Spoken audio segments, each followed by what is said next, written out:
So I want to show you where we are right now. We have a map I think we can put up. We are in Algiers, specifically we're in Algiers Point, right across a bend in the river from the French Quarter. And when you think of New Orleans, you really think of the Mississippi River running right through the city. But it is easy to forget until you're here that, yes, this is water world. There is water everywhere, including the river. But it's really Lake Pontchartrain that looms over the city like an inland sea. The neighborhood of Pontchartrain Park is right on the lake. It's historic because under Jim Crow, under segregation, it was one of the first planned suburban communities intended for the black middle class. Pontchartrain Park was hit hard by the flooding after Katrina. I met Tracy Washington there today. So we're here with Tracy Washington. Tracy Washington is the co-founder and the president of the Louisiana Justice Institute. She's a native New Orleanian, an attorney. She's a hell of an activist. And when I was at Air America Radio in 2005, when the storm first hit, Tracy, I have no idea how, but you are one of the people that I found to tell me what was going on in the city. We talked really early on, didn't we? Yeah, you were one of the first interviews that I did right after, at the 1 year anniversary. We were talking, I think, a lot about housing. Yeah, that's right. Yeah. Now, when we talked about trying to get together with you on this trip, and we were going to be down here for the 5 year anniversary, you said specifically that you wanted to meet here in Pontchartrain Park. What did you want us to see about this neighborhood? Well, I guess the thing about this neighborhood that sort of epitomizes this recovery that we're in is that the recovery is spotty. Pontchartrain Park was built. It was one of our first developed communities really in the country, and it was developed for middle-class black folk. And when you're driving in off of Gentilly, you see some changes. You see some houses that have been rebuilt. Yeah. But as you can see, when we get farther back into the community, you know, the grass is cut, but we've still got abandoned houses. And Rachel, here's the thing that is troublesome. These were not just owner-occupied. Most of these folks owned their houses outright. Mm-hmm. They just didn't get enough money to come back and rebuild. Pontchartrain Park it was designed as a suburb, as a segregated suburb. It's sort of been a home for the black middle class and black elite in New Orleans. We're really close to Lake Pontchartrain. It's right over there, essentially. Right. And this is a golf course? This is a city-owned golf course, as we encountered today, and we'll see some of our wonderful workers on buggies coming by. This is... they tried to chase us away very aggressively before we started filming. It was very exciting. The one person you most want to be standing next to in New Orleans when a guy on an ATV tries to chase you away from a public spot is Tracy Washington. So, Tracy, this is Cog Hill Elementary School. Cog Hill Elementary School, yeah. We're still in the same neighborhood. We're sort of on the border between Pontchartrain Park and Gentilly. Okay. This is a neighborhood that had 3 elementary schools working prior to Hurricane Katrina. We're back to 1. Parkview is demolished. Morial Elementary School is not up yet. But we've got a school. It's a lot of modular construction stuff. It is a temporary school. It is slated to be rebuilt with a building at some point. It's a little disappointing that, we've got what looks almost like a permanent structure at this point, building after building. It's not the real thing, but it's someplace for people to put their kids. Unfortunately, we got more kids in this area or want to be in this area than we have space in a school like this. So that's one of the things that's restricting people's ability to come back neighborhood by neighborhood. It's just the physical capacity of the schools. And you would find that most of the kids in this area, if they're not walking from here, they're in other neighborhoods where they don't have schools, and so we bus and we move around, but they're in school. So you want the bright spot? We got some kids in school. 4 years ago, I sued because we didn't have schools open. I literally had to sue the state and say, open some schools. Yeah. So now we've got some schools open, and that's a plus. But it's not enough. Oh, it's far from enough. You sued to get schools open. In 2006, you sued to stop the city demolishing public housing complexes. 2008, you sued to try to get Charity Hospital reopened. Yeah.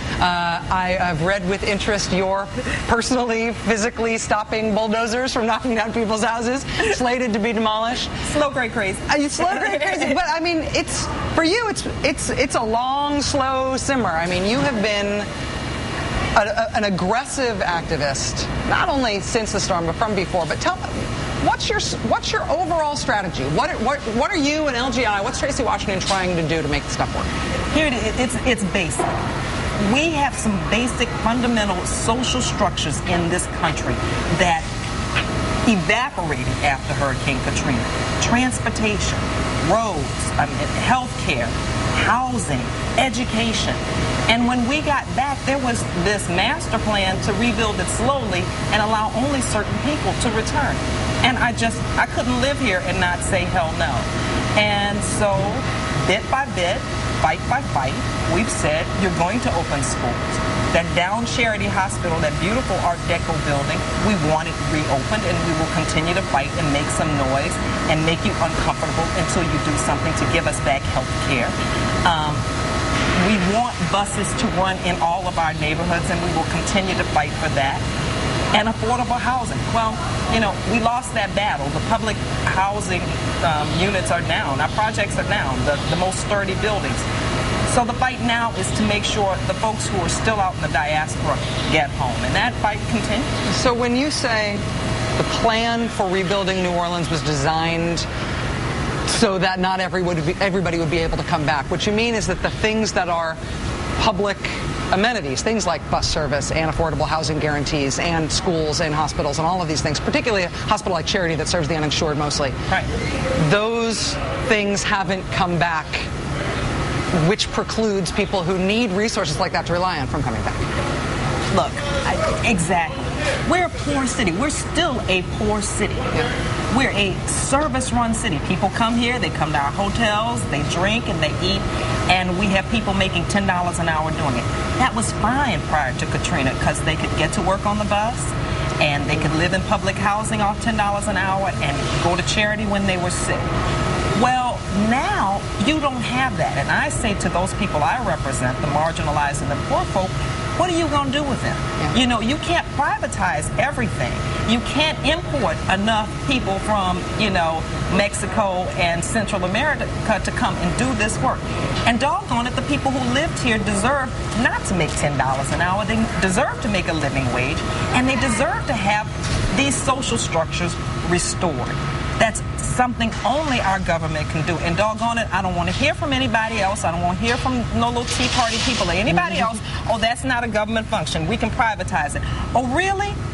No, you can't privatize it. And when all y'all lose your jobs, like it's happening all over the country, first place you want to go, public hospital. Well, what happens if it's gone, Rachel? Yeah. What happens when public education is gone? So I'm passionate about it because so many people are affected by it. And if I'm not dealing with the people who are affected by it now, I know other folks will be affected by this, and we need this assistance. I feel like you are trying to sort of let people know, yeah, celebrate 5 years on, come back, spend money, eat, drink, do what you need to do. We need you here, but don't tell the story of, don't tell the noble suffering story about us. It's not noble suffering. Don't romanticize what people have been through. Don't justify people going through more. But you think that stuff can get done. You think stuff can get better. Look, absolutely. 5 years ago, I weighed 110 pounds more than I do right now. And people used to say, oh, you're big sexy. Well, tell me the truth. I'm big unhealthy, right? So I say, tell us the truth. Tell the truth about the city of New Orleans and let us work to get healthy. And we can get healthy. We, bit by bit, pound by pound, we will get this done. But don't lie about what we have here right now. Don't say we have perfect health care, because we don't. Yeah. Don't say we have great schools. We still got a lot of stupid children running around. Not because they want to be, but because we're not educating them well. We still have poor transportation. But if we face it, then we work a little bit at a time, one bite at the apple at a time. And Rachel, I couldn't be more confident, or I'd have to leave. Yeah. Tracy, thank you so much. Thank you. Wear that shirt well, baby. Wear that shirt well. Don't spurse me, bro. Don't spurse me, bro. I will wear my Don't Spurse Me, Bro shirt with pride. Thank you. I know you got a ton going on right now. I really appreciate your time. And hit the golf course again. Just go by the golf course. Go meet our friend in the buggy again. You can learn more about the Louisiana Justice Institute, Tracy Washington's organization, at our website today, maddowblog.msnbc.com. The most intense thing we did today here in New Orleans was searching out and finding the exact spot where a really, really scary photograph was taken in the worst days of the immediate aftermath of Hurricane Katrina. I will tell you why I sought that out, and I think scared myself in the process when we come back. We are live in the Algiers Point neighborhood of New Orleans. We'll be right back.